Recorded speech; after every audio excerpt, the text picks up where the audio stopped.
Listo, ok.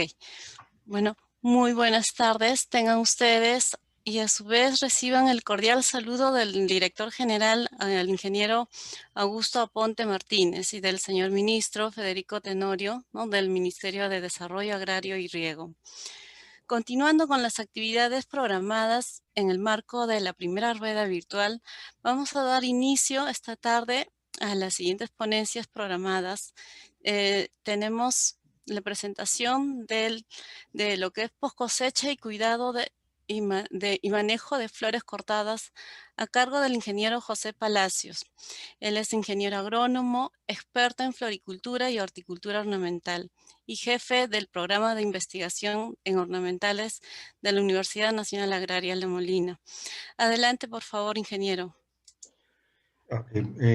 Primero agradecer al Ministerio de Agricultura y también, por supuesto, a la ingeniera Nelly Espinal,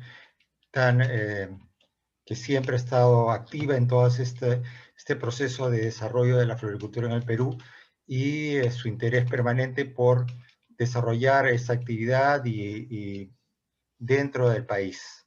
Bueno, una de las partes importantes, primero, ante todo, buenas tardes a todos ustedes, y hablar sobre un tema que me parece que considero muy importante, que es la post cosecha, ¿no? Muchas de las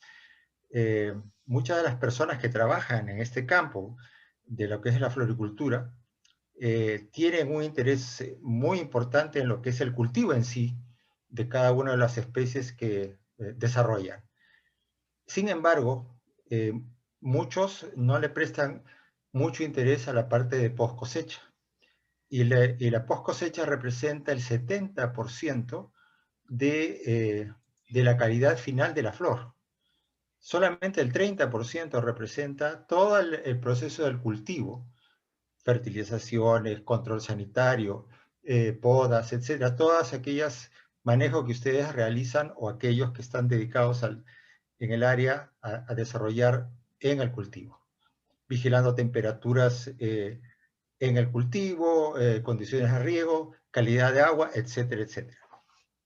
Sin embargo, cuando nosotros tenemos una flor que, digamos, bajo los cuidados que tenemos, desarrolla una flor de alta calidad, si nosotros no manejamos correctamente la cosecha y la post cosecha, probablemente no tengamos resultados favorables. Yo hace muchos años y he trabajado mucho en exportación y hemos tenido muchos tropiezos cuando iniciamos en el proceso de exportación eh, con la calidad que recibían nuestros compradores en el extranjero. Y muchos de esos problemas estaban basados en las complicaciones que teníamos nosotros en el proceso de cosechar la flor y luego hacer los tratamientos respectivos para que la duración de esta flor fuera la mejor. Entonces, bajo esos términos, nosotros, yo quiero explicarles un poco cuáles son aquellos elementos que afectan a la flor cortada una vez que nosotros iniciamos todo este proceso. Primero, o sea, lo que tenemos acá es los factores que afectan esta duración, ¿no? Y estos factores son temperatura, deshidratación, carbohidratos, etileno, factores de crecimiento que también son importantes, enfermedades que puedan estar afectando en la post cosecha, el grado de madurez o el grado de apertura que tenemos en la flor en el momento en que cosechamos y las características del empaque que nosotros podamos tener al momento de encajar nosotros nuestras flores cortadas. El primer factor, la temperatura, es un factor. Y iniciando estos cuatro primeros, temperatura, deshidratación, carbohidratos y etileno, son fundamentales para preservar la calidad de la flor que nosotros tenemos en campo. ¿Cuál es el factor temperatura? Normalmente la flor, cuando está cosechada, comienza a respirar y a tomar oxígeno y a eliminar en la respiración dióxido de carbono. Este proceso metabólico lo que produce es una generación de calor. Y ese calor, al aumentar el calor de esa flor, aumenta también la respiración logarítmicamente, o sea, va incrementándose. A mayor calor, mayor respiración y aumento mayor del calor. Y entonces, ¿cómo podemos evitar eso en el momento en que cosechamos una flor? Lo primero, como decimos, la respiración de las flores genera calor, ¿no es cierto? A medida que la temperatura ambiente sube, la tasa de respiración va a aumentar, ¿no es cierto?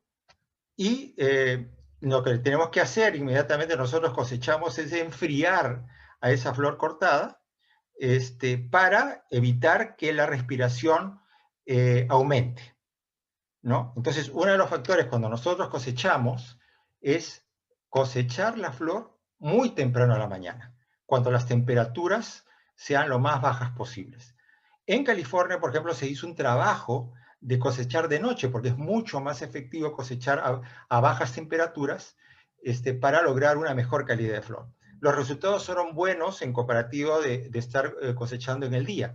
Sin embargo, la implementación de un sistema de iluminación dentro del campo encarecía mucho este proceso. Entonces, siempre se ha optado por cosechar muy temprano en la mañana. Me parece que hay una pregunta de Pedro Cruces.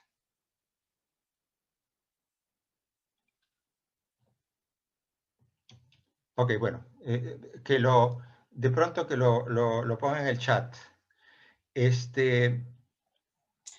Una vez que nosotros tenemos... Así, perdón. Sí, estaba verificando. No, no hay ingeniero, disculpe. Siga, Ok, por favor. ok. Ya, ok, perfecto. Entonces, digamos, Pedro Cruces levantó la mano. Ok, bueno. Ahora sí. Ok. Eh, A ver, Disculpe, ingeniero, voy a dar algunas indicaciones para ujú, evitar que se nos cortemos mucho. El ujú, tiempo es limitado. Vamos a ujú. agradecer a todos los participantes, por favor, las preguntas las realice mediante el chat. Y salvo algún punto, le podemos interrumpir al ingeniero, de lo contrario no nos va a dar el tiempo limitado que tenemos para la presentación. Por favor, les solicito que escriban las preguntas en el chat. Muchas gracias. Ok. Entonces, como decía, lo ideal sería cosechar de noche donde las temperaturas son mucho más bajas y eso disminuye mucho la respiración y por consiguiente baja, digamos, la eliminación de CO2. ¿Por qué nos interesa que, la, que haya menos eliminación de dióxido de carbono? Porque ese dióxido de carbono, que es una fórmula química que es CO2, como habíamos visto anteriormente que es el CO2, ese es carbono que está llevando, lo está sacando de las reservas, de los carbohidratos que tiene la flor. Y entonces, una vez que, si la respiración es muy grande, los carbohidratos o las reservas de esa flor se van agotando. Y entonces ustedes cuando ponen esa flor en un florero, esa flor dura mucho, muy poco, ¿no? Porque necesita esas reservas para sus procesos metabólicos. Entonces, una alta temperatura hace que la respiración sea muy alta, una pérdida de dióxido de carbono muy alta y una pérdida de reservas de la flora que está almacenado en los tallos, ¿no? Entonces, frente a eso, lo ideal es entonces cosechar muy temprano en la mañana y después llevar esas plantas o esas flores cortadas a un lugar donde las temperaturas sean mucho más bajas. Al disminuir la temperatura, lo que estamos haciendo es disminuir la respiración y por consiguiente, al disminuir la respiración, la eliminación de dióxido de carbono. Entonces, eso nos permite a nosotros tener una flor con mayor cantidad de reservas y una mayor duración al final. Este es un ejemplo de cómo, ustedes ven sobre la margen izquierda, la respiración en miligramos por dióxido de carbono por kilogramo hora que pierde una flor de clavel conforme las temperaturas van aumentando, de 0 a 50, de 0 grados a 50 grados centígrados. Entonces, conforme la temperatura va subiendo de 10, 20, 30, la respiración va aumentando y la calor vital, o es la temperatura que va alcanzando la flor, cada vez es más alta también. Entonces, a mayor respiración, mayor emisión de calor de las flores, y eso, estando en una caja o en un ambiente cerrado, va a aumentar también el calor del lugar donde están estas flores. Al aumentar el calor, aumenta la respiración y eso es una gradiente que cada vez va subiendo cada vez más. Entonces, es importante entonces, si nosotros tenemos eso, cuando tengamos a temperatura de 10 grados, como ustedes ven acá, la respiración es muy bajita, ¿no? Entonces, eso nos permite a nosotros, en un rango de 0 a 10 grados, a que esa flor tenga una respiración menor y por consiguiente un menor gasto de energía. Este es un cuadro clarísimo donde como la respiración en caso de claveles es cuando está a 0 grados centígrados, casi esa flor no respira, o sea, no pierde dióxido de carbono, frente a una flor que está a 30 grados centígrados. Es decir, si nosotros tenemos una flor que hemos cosechado en campo y la mantenemos en campo durante a condición de expuesta a la luz del sol en el medio ambiente, esa flor va a ir respirando cada vez más y perdiendo cada vez más fotosintratos o carbohidratos que los tiene internamente. Entonces es importante que nosotros en el momento en que cosechemos, esa flor la llevemos inmediatamente a una condición de baja temperatura para bajar el calor de campo y reducir esa respiración. Eso, como ustedes ven, esas son flores de clavel mantenida a 0 grados centígrados, otra flor que fue mantenida a 10 grados centígrados y otra a 20 grados centígrados. Como ustedes ven, estas flores mantenidas a 0 grados centígrados mantienen una turgencia, un vigor muy importante. Es importante, por ejemplo, hay muchas empresas que trabajan para días importantes como el Día de los Enamorados, por decir. Y entonces queremos que nuestra cosecha de 2 semanas antes del Día de los Enamorados, queremos que esas flores se mantengan en buena condición. Refrigerarlas es una buena oportunidad para mantener esa flor en una calidad suficiente que para cuando llegue el momento de mejores precios, que es el momento del Día de Todos los Santos, el mercado más importante tal vez del año, nosotros tenemos un volumen mayor de flores que podamos tener a un mejor precio. Esto es en el caso de hierberas, ¿no? A los 17 días, mantenido a 0 grados centígrados, a 10 grados centígrados, a 20 grados centígrados y a 30 grados centígrados. Si ustedes observan la diferencia entre la planta que está a 0 grados centígrados y la planta que está a 10 grados centígrados, ustedes observan las flores de disco que aparecen. Esta es una flor, una inflorescencia específica, igual que la del crisantemo en lo que es las plantas de margaritas o daisies. Como ustedes observan, es un centro acá absolutamente verde, ¿no? Y acá ya las flores ya comenzaron a madurar. Y por consiguiente ya es una flor un poco más vieja, ¿no? Entonces eso es importante que ustedes entiendan de que a menor temperatura vamos a preservar mejor a las flores por un buen tiempo. Vamos a ver, hay un experimento hecho por uno de los importantes ingenieros de la Universidad de California, que es el ingeniero Reid, que ha trabajado mucho en post-cosecha. Es tal vez uno de los más importantes profesionales dedicados en el área de post-cosecha. Ustedes pueden ir a la Universidad de California, que es donde él trabaja, en Davis, y podrán ver toda una gama de trabajos hechos por él en una diversidad de flores con respecto a lo que es básicamente post-cosecha. Él trabajó estas imágenes que ustedes van a ver acá, que fueron almacenadas durante 5 días a 6 temperaturas diferentes, ¿no? Y que luego fueron llevados a temperatura ambiente, a 20 grados centígrados, y se evaluaron después de un día, en el caso de hierberas, 2 días en lirios y 4 días en dobos, ¿no?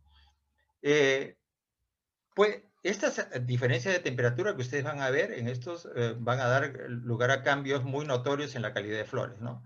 En este caso, estas flores, como ustedes ven, que se evaluaron a 6 temperaturas, como decimos acá, ¿no? O sea, ustedes tienen a grados centígrados, a 0 grados centígrados, a 2.5 grados centígrados, a 5 grados, a 7.5, a 10 y 12, cómo ustedes ven la evolución de estas flores frente a esa condición. En este caso, en el caso a un día después de a 20 grados centígrados, ¿no? Entonces, ven la calidad de esta planta en esas condiciones, haber tratado a 0 grados centígrados y la otra a 2.5. Todas estas flores fueron llevadas a temperaturas de 20 grados centígrados y a un día ustedes ven las condiciones que tuvieron cada una de ellas, ¿no? Después de haber pasado por cámara fría a esas diferentes temperaturas. En el caso del Lilium, a los 2 días, ¿no es cierto? 0 grados centígrados, 2.5, 7.5, 10, 12.5 y 15 grados centígrados. Lógicamente, las flores que menos temperatura tuvieron no han abierto totalmente, son flores que todavía se mantienen en botón. Sin embargo, cuando ya las condiciones de temperatura van creciendo, en el caso del Lilium, la apertura de flores se realiza mucho más rápidamente y por consiguiente, cuando ustedes la llevan al mercado ya tienen un periodo comercial mucho más corto, ¿no? O sea, porque aquellos que están vendiendo flores en el mercado, por ejemplo, van a tener una flor que va a tener una maduración mayor y les va a durar mucho menos tiempo para poder ofertarlo como flor en el mercado para venta. Este es el caso de Dogo a los 4 días, o sea, una mantenía a 0 grados centígrados y después, digamos, llevado a 20 grados centígrados y tuvo 4 días después a 20 grados centígrados y eso es lo que ustedes ven en el proceso, ¿no? En el caso de rosas, también similar, o sea, 0, 2.5, 5, 7.5, 10 y 12.5, ¿no? Y ustedes ven también en este caso una serie de aperturas florales, obviamente ya una senescencia mayor o una marchitez mayor en aquellas flores que tuvieron mayor temperatura al momento de almacenamiento. Sin embargo, hay otras flores que no resisten temperaturas tan bajas. Ese es el caso, por ejemplo, de las flores de trópico, ¿no es cierto? Lo que son heliconias, lo que son alpinias, lo que son, en este caso, anturiums u orquídeas, son plantas de naturaleza de temperaturas más cálidas o mucho más altas. Y por consiguiente, si ustedes esas flores las llevan a temperaturas muy bajas, van a tener un resultado absolutamente negativo. Entonces hay que entender que hay flores, que son casi todas mediterráneas, como el caso de la rosa, como el caso del clavel, ¿no es cierto? La hierbera, que son plantas de origen de temperaturas más frías, que tienen condiciones de desarrollo de menor temperatura. Sin embargo, aquellas flores que vienen de temperaturas mucho más tropicales, tienen una condición de temperatura menor. Acá lo que estamos viendo en esta flor, que es una espata, la inflorescencia esta es la inflorescencia, que es un espádice, aquí están las flores, digamos, y lo que ustedes ven acá es la espata, ¿no? Que se negrea a 0 grados centígrados. Entonces, estas flores no pueden ser mantenidas a temperaturas tan bajas, tienen que ser preservadas a temperaturas un poco más altas, de 10 grados centígrados. Ingeniero, sí. Acá hay una pregunta por aclarar Sí. de la señora Liliana. Dice, conservando las flores a 0 grados centígrados, ¿no se deterioran por la congelación? No, ok, acá por eso es importante ver, digamos, este cuadro que justo está acá expuesto, donde hay flores y se ha hecho, obviamente, condiciones digamos, se han hecho experimentos con respecto a cuál es la duración de estas flores bajo temperaturas. Acuérdense además que no solamente la temperatura en las cámaras frías es importante, sino la humedad relativa que existe. Normalmente en las cámaras, muchas veces en las cámaras frías, la humedad relativa es baja. Entonces hay que tener también algunos baldes o agua dentro del ambiente para aumentar la humedad relativa. Porque efectivamente, muchas veces, bajo temperaturas frías, un poco frías, a veces se deseca un poco la flor y pueden haber esos problemas. Pero hay que aumentar humedad relativa, evidentemente. Y hay muchas cámaras frías que aumentan humedad relativa. Eso hay que tenerlo muy presente también. No solamente es el factor de temperatura. En este caso estamos hablando directamente de temperaturas, pero también exactamente hay un problema de humedad relativa que hay que considerar, ¿no? Pero en ese caso, lo que estamos viendo en ese momento, en el caso de Anturium, por ejemplo, las temperaturas a las que pueden durar almacenadas durante 3 o 4 semanas es a 13 grados centígrados. En el caso de clavel pueden llegar a las 0. Yo normalmente, trabajo, estas son condiciones extremas. Para mí siempre he trabajado a nivel de 2 a 4 grados. Prefiero yo trabajar efectivamente a una temperatura un poco mayor para evitar algunos problemas. Pero en general, el clavel puede tolerar hasta 0 grados centígrados y durar en cámara por 3 o 4 semanas. Como vuelvo a repetir, para un Día de la Madre, por ejemplo, el clavel es importante para muchos todavía ciudadanos limeños que todavía consideran una flor tradicional, porque anteriormente, de joven, yo me acuerdo que cuando la gente salía el Día de la Madre a la calle, los hombres llevaban en la solapa un clavel rojo cuando tenían su madre viva y un clavel blanco cuando la madre había fallecido. Era un dato simbólico, entonces ustedes podían ver en las calles de Lima y saber aquellos hijos que habían perdido a su madre y aquellos que todavía la tenían viva. Y esa era una de las grandes, digamos, épocas de comercialización del clavel, ¿no? El clavel ha bajado lamentablemente en cuanto a su producción en el país. Pero en este caso, en crisantemos, 0 grados también por 3 o 4 semanas. Como digo, es bien importante para aquellos que comercializan flor, que quieren llegar a un mercado importante y, por ejemplo, 4 semanas antes de la fecha de ventas más importantes, a veces los precios están muy bajos, tener esa flor en condición de temperatura baja para mantenerlas y después venderlas cuando los precios suban, ¿no? Entonces, es importante tener cámaras frías a la mano. Hay empresas, por supuesto, que alquilan sus cámaras para mantener las flores durante esa época. El gladiolo a 4 grados centígrados por 4 semanas, en caso de gipso o lo que llamamos ilusión o lluvia, 4 grados centígrados a 1 a 3 semanas. Y la rosa a 0 grados centígrados por 2 semanas. Tiene mucha menos duración, es la que menos dura, es la más delicada en realidad, bajo condiciones de se puede mantener por menos tiempo digamos, en cámara fría. En cuanto a la rosa, ingeniero, ¿cuál es la humedad relativa recomendable? Normalmente tenemos que tener los 80%. Ustedes tienen dentro de la cámara fría obtener porque si ustedes tienen baja humedad relativa, va a haber una mayor transpiración, una pérdida de agua en la flor y por consiguiente una deshidratación. Y eso puede, digamos, que los pétalos parezcan un poco más arrugados, etcétera, ¿no? Entonces, es muy importante para que mantener turgencia en la flor a tener humedades relativas altas. Ahora, otro factor importante es la deshidratación, ¿ya? Normalmente cuando nosotros cortamos una flor, la estamos desconectando de todos, digamos, de sus conectores, voy a llamarles así para hacer un poco más simple, en el sentido de que los aportes de agua y nutrientes se cortan absolutamente, porque eso viene a través de las raíces que absorben el agua y los nutrientes y lo va llevando a la flor. Una vez que nosotros cortamos la flor, cortamos ese vínculo. Entonces la flor ya no tiene capacidad de absorber agua ni nutrientes. ¿No es cierto? O sea, es un momento en que la planta vive básicamente de las reservas que tiene en el tallo, ¿no? Y del agua que tiene internamente. Entonces, si nosotros en el momento en que cortamos la ponemos a altas temperaturas también, la planta va a comenzar a transpirar, o sea, perder agua, ¿no? Por eso es tan importante también llevarlas inmediatamente a un lugar que nosotros llamamos, digamos, el área de post cosecha, donde esté bajo sombra, bajo condiciones de temperaturas más bajas, para que la pérdida de agua sea lo menor posible. Obviamente también el hecho de refrigerarlas nos va a ayudar en ese sentido.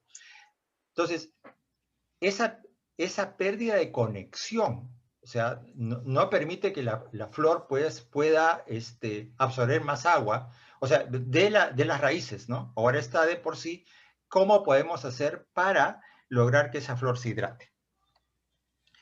Normalmente lo que vamos a hacer, y es una costumbre obviamente entre todos nosotros, de colocar inmediatamente las flores en agua, para que digamos, pueda comenzar a restituir el flujo de agua desde el balde donde la tenemos con agua y que pueda a través de los haces vasculares, o sea, estos tubos que son como cañerías que van desde la base del tallo hacia la flor, ¿no? Entonces, por eso lo que estemos viendo en este caso, cuando está la humedad, cuando hay agua, digamos, la flor no abre porque no tiene la suficiente cantidad se va a quedar pasmada, se va a quedar absolutamente cerrada, mientras que cuando nosotros tenemos una mayor cantidad de agua vamos a tener una mayor apertura floral. Pero ¿qué pasa cuando nosotros ponemos esta flor en el agua? Pueden haber factores que impidan de que el agua pueda llegar hacia, hacia la flor, ¿no? O sea, que estos conductos se vean cortados y no ingrese agua para llevarlo hacia la flor. Entonces, ¿cuáles son esos factores? Puede ser el embolismo, o sea, aire dentro de los haces vasculares, esas tuberías, como digo, la calidad de agua o el taponamiento por básicamente bacterias. ¿Qué es el embolismo? Es, como vuelvo a repetir, es el aire dentro de los conductos que conducen el agua. Imagínense ustedes que tienen un elástico y ustedes en cada mano tienen el elástico tensado totalmente. Y ustedes, alguna persona corta por el medio ese elástico y lo que van a hacer es que el elástico se va a contraer hacia ambos lados. Eso es lo que pasa también, porque el agua también está en esa tensión dentro de esas tuberías o haces vasculares, y entonces lo que va a hacer es que se retrae, el agua se retrae dentro y deja un espacio que es ocupado inmediatamente por el aire. Entonces, lo que debemos hacer es que inmediatamente cortemos, debemos ponerlos en agua para evitar que entre aire y solamente se restituya, digamos, el flujo de agua, ¿no? Entonces, eso es bien importante, ¿no? Que lo hagamos. A veces, si ya ha entrado aire, normalmente hay que recortar el tallo 5 centímetros por lo menos, porque ahí está digamos, las burbujas de aire que no impiden. Es como si ustedes tuvieran en su cañería aire y entonces ustedes abren la llave de agua y no sale agua. Entonces tienen que purgar esa cañería para que se restituya, digamos, el flujo de agua. Es lo mismo que pasa en el caso de las flores, ¿no? En los tallos. Entonces, el embolismo es uno. El siguiente es la calidad de agua, o sea, porque obviamente si tenemos una calidad de agua mala, que tiene un alto contenido de sales, por ejemplo, no va a absorber el agua. O sea, tenemos que tener un agua de buena calidad. Y el tercero, como digo, es el taponamiento. Vamos a verlos cada uno. El embolismo, como digo, es, en este caso, son aire dentro de las haces vasculares. Esta es una foto que tal vez no muestra, pero digamos acá se ha producido un espacio donde está ocupado y el flujo de agua no transmite, ¿no? Entonces, ¿cómo podemos solucionar ese problema?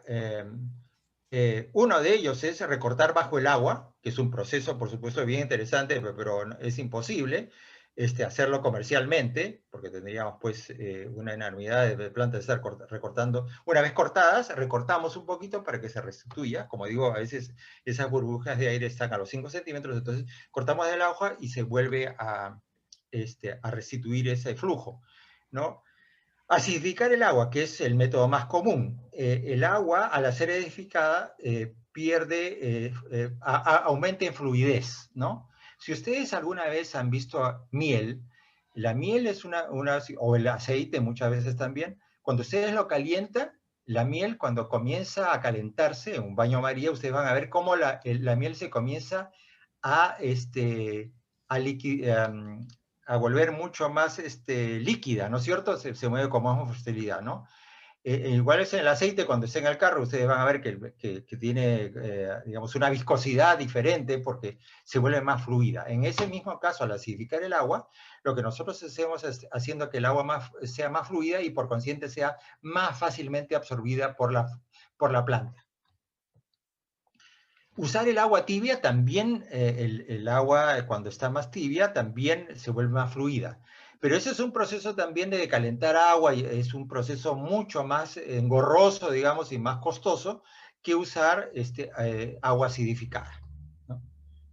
En este caso, como ustedes ven, lo que vemos es una planta que ha sido cortado y que está en embolismo sobre la izquierda, donde ustedes ven esta planta no ha abierto, se va a comenzar a desecar. Como ustedes ven, las hojas comienzan a deshidratarse Cuando se corte bajo el agua hay una mejor apertura, en el caso de ácido cítrico. En este caso 500 partes por unidad lo que recomiendan. Yo no hablo en ese sentido de la acidificación, porque en realidad ustedes para acidificar, las calidades de agua pueden ser diferentes en diferentes partes. No es lo mismo trabajar, por ejemplo, en Caraz, donde la calidad de agua, que el agua digamos, de deshielo tiene una calidad diferente al agua potable que normalmente tenemos en Lima. Entonces, en realidad, nosotros lo que debemos buscar en acidificación es tener un pH de 2.5. Ya lograr una acidez dentro del agua de 2.5. Esto se logra a través de cintas pH, donde va cambiando de color de acuerdo a la acidificación que ustedes en el agua. Eh, y hay que hacerlo más o menos permanentemente, porque no todas las aguas se mantienen iguales durante el tiempo. Las aguas potables, porque tienen un tratamiento especial acá en Lima, es posible, pero en campo muchas veces nosotros no tenemos un agua potable y tenemos que trabajar con agua de río o agua de pozo, y entonces ahí las calidades varían de acuerdo a las condiciones que tengamos de relaves mineros, de condiciones de lluvias intensas, digamos, de las napas freáticas que pueden ser con una cantidad de sales aumentada, etcétera. Entonces tenemos que, bajo esas condiciones, buscar que bajo estos tratamientos de acidificación tengamos que llegar a 2.5, ¿no? Y normalmente las aguas no todo el tiempo dentro de una zona se mantienen iguales, ¿no? Hay lugares donde las variaciones de calidad se dan en invierno, verano, que pueden, por las lluvias mismas, si es de pozo, pueden variar directamente, ¿no? Y entonces, y también en el caso de agua de río, que puede ser de que vengan aguas que vengan, o haya huaicos y que el agua digamos, caiga a tierra dentro del agua y eso modifique también la calidad del agua que ustedes van teniendo. Entonces hay que estar atentos siempre, permanentemente haciendo análisis del agua porque van a variar en el tiempo, ¿no? Hacer 3 o 4 veces análisis de agua es importante porque de alguna manera podrán determinar la calidad de su agua en todo ese tiempo. Entonces, eso es parte importante también. Ingeniero, Sí, disculpe, sí. unos 5 minutos, por favor, para Ya, dar tiempo a algunas preguntas que nos están haciendo el público. ya, ok, perfecto. Gracias.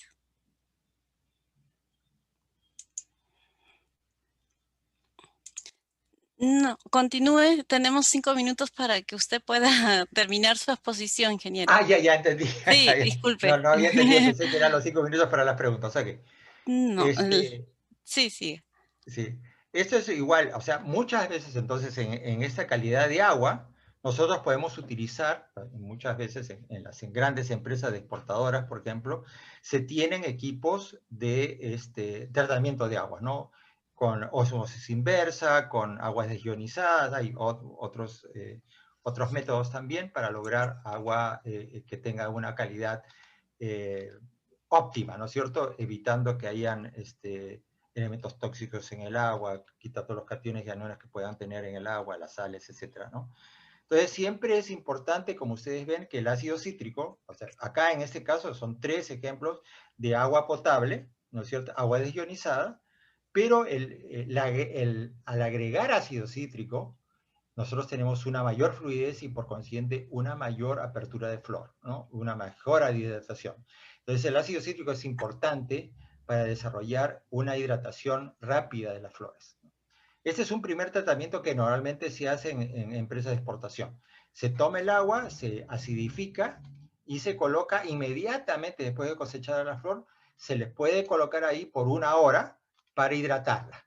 Ese es lo que llamamos un primer tratamiento, ¿no? Lo que ustedes ven, la otra cosa que hablábamos era con respecto a la obstrucción de los haces vasculares. Acá vemos una rosa, donde ustedes ven en este centro de acá, que es la flecha que espero que se esté viendo, que es lo que llamamos el xilema. En este punto de acá es donde el agua fluye hacia la parte alta de las flores. Lo que ustedes están viendo acá son estas aberturas absolutamente libres. Por ahí va a pasar el agua con una extrema facilidad. O sea, es cuando la flor está sin ningún problema, ¿no? Acá lo vemos lateralmente el corte de los haces vasculares. Ustedes ven, por acá va a fluir el agua, ¿ya? Por esta flecha que estoy mostrando, va a ir fluir el agua hacia la flor. ¿no? Esta es una foto de una variedad de rosa que se llama caramía, ¿no? Y acá, perdón, y acá también estos haces vasculares, como ustedes ven, libres, ¿no? Sin embargo, normalmente en las aguas, y ustedes, muchas de las personas que están probablemente en esta charla, hayan puesto flores en un florero y cuando han sacado después de una semana va a encontrar que esa agua está totalmente abombada con un olor terrible, ¿no es cierto? Un olor desagradable. Ese es producto del proceso de destrucción de los haces vasculares y, digamos, de la flor, de la materia orgánica que representa el tallo floral por parte de las bacterias. Las bacterias van en toda agua, en un momento dado va a haber bacterias y esto va a producir, digamos, un incremento de ese número de bacterias y lo que va a producir acá es una cantidad de bacterias. Ustedes miren, sobre la base interna, o sea, en esta flecha, en la base de la flecha, ustedes ven un haz vascular totalmente limpio. Pero en el otro, en el superior, ustedes ven esto que está totalmente obstruido. Y estas manchas que ustedes están viendo acá son bacterias. Estos bacterias. Estas bacterias que están obstruyendo el haz vascular y que taponan el haz vascular y no impiden que el agua fluya a través del haz vascular. Es como si esa tubería estuviera obstruida y obviamente no va a pasar agua por ella, ¿no? Entonces, lo que vemos acá es, digamos, en un florero, esta visión de este tipo de, Ingeniero, sí, para terminar ya e iniciar las preguntas, por favor.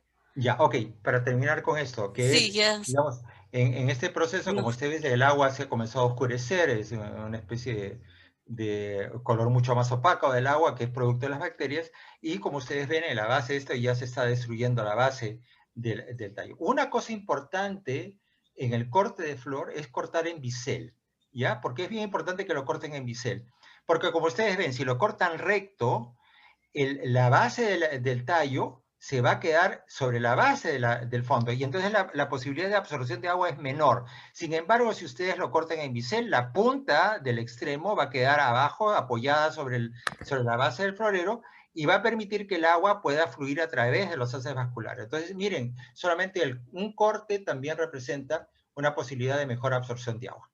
Ok. correcto. Ingeniero, aquí Uh-huh, hay una pregunta. uh-huh. ¿Serviría cortar la base de los tallos en campo y colocar esos tallos en baldes con agua ahí mismo? Sí, exactamente. Ese es un proceso que debían hacer para restaurar inmediatamente la fluidez del agua. Eso es lo ideal hacerlo. Muchas veces no se puede hacer por volumen de plantas. Yo he trabajado en empresas que tienen 100, 200 hectáreas de producción y por supuesto ese proceso es más difícil. Entonces lo que se hace normalmente es cosechar esa flor y después, cuando llega a la sala post cosecha, se recorta como digo, unos 4 o 5 centímetros de la base y se colocan inmediatamente en flor, digamos en balde con agua, porque eso va a permitir que en esos 5 centímetros que cortamos están ahí las burbujas. Al cortarlo, restituimos, ahí por encima de eso está el agua, entonces podemos restituir para que se pueda reiniciar nuevamente el flujo de agua desde la base del tallo hacia la flor. Ujú. Aquí hay una pregunta que va a responder a varias personas. Y Uh -huh, un poco le voy a exponer el caso. uh -huh, Dice, digamos que estoy en Huaraz y mis uh rosas fueron cortadas hoy en la mañana y fueron empaquetados al mediodía. -huh, Después fueron enviadas vía terrestre hoy por la tarde. Llegarán a Lima en la madrugada tipo 3 de la mañana. uh -huh. Y ya acá en Lima, mi proveedor lo pone en una cámara de frío. Ujú. ¿Cuánto tiempo puede vivir en la cámara de frío? No, esa es una pregunta difícil de responder porque hay un montón de factores que inciden sobre la duración de la flor en ese momento. Cuando ustedes cortan la flor en la mañana, obviamente va a depender mucho de las temperaturas que ustedes estén trabajando en ese momento.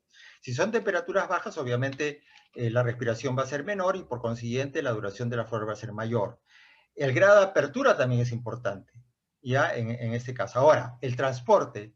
Si ustedes no tienen un proceso de enfriado inicialmente y ustedes la colocan, digamos, bajo sombra bajo condiciones de humedad relativa alta, porque si estamos hablando de Caraz, acuérdense de que en Caraz la humedad relativa es baja, o sea, no tenemos humedades relativas altas, entonces la transpiración es mayor. Necesitamos en el lugar donde tengamos, digamos, nuestras flores colocadas en sombra, aumentar la humedad relativa para evitar una deshidratación mayor. Entonces, una vez que tengamos esas flores en esa condición, o sea, después viene el transporte, ¿no es cierto? Que va a tener que ser de noche para evitar temperaturas altas. Yo les digo, nosotros hicimos un trabajo de exportación de claveles hacia Estados Unidos y nosotros hacíamos eso al inicio, ¿no? Comenzábamos nosotros a mandar de noche. Y me mandaba en una camioneta que recién se comenzaba a trabajar, en una camioneta que ni siquiera era cerrada y se iba a las flores. Como era, llegábamos pues en el caso de Caraza, pues estábamos bajando hacia Lima, llegábamos a los 5, 10 grados, 12 grados centígrados. Entonces bajábamos y pues llegamos a Lima de madrugada con temperaturas bajas y entregamos ya las cajas hechas al avión y partían. Y siempre, Ingeniero. sí, Le tengo que, ya tenemos que terminar la transmisión. A claro, todo el público que han dejado sus preguntas van a ser respondidas y quedarán en la plataforma virtual, no se preocupe. ya. Ingeniero, muchas gracias No, de qué, por gracias por todo, por todo. su excelente exposición. Esta tarde realmente nos ha compartido partes técnicas súper importantes. Y Ujú. agradecemos a todos los que se han conectado en esta ponencia.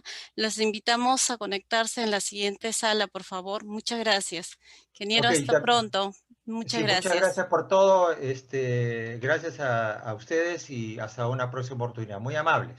Gracias, ingeniero. Hasta luego. Buenas tardes. Hasta luego.